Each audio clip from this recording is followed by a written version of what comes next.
when you look at it, do you think they're closer to being where they want to be, which is legitimate title contender, than a right around 500 record would indicate?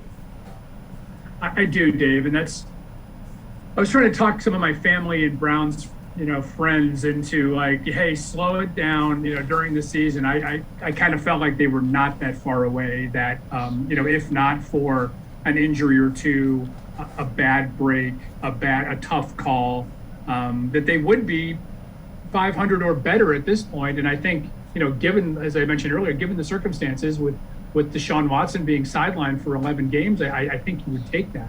So, yeah, I did anticipate, I'll be honest with you, I did anticipate once the suspension came down, them having basically a 500 record, because I thought it was going to be very tough for Jacoby Brissett, given the schedule. And it started out very easy, but then we got into that rough patch. It was going to be tough for him to even put together a 6-5, a 5-6 record, and that didn't happen. They were 4-7 when he was done. So I knew it was going to be tough.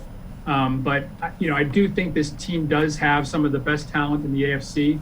It's going to be interesting to see what pieces they're able to hold on to now that they don't have any first-round draft picks for the next 3 years. It's going to be even more imperative for Andrew Berry to get creative to try to plug some of those spots that we've talked about.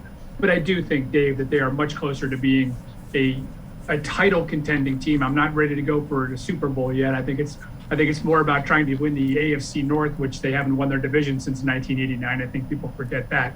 I think it's more about winning that division and then taking those next steps. Never mind the fact that the AFC continues to be loaded at the top, and your teams, when you talk about teams like Buffalo and Kansas City, and, oh, by the way, the Cincinnati Bengals, who I think are a really good model for the Browns to follow right now.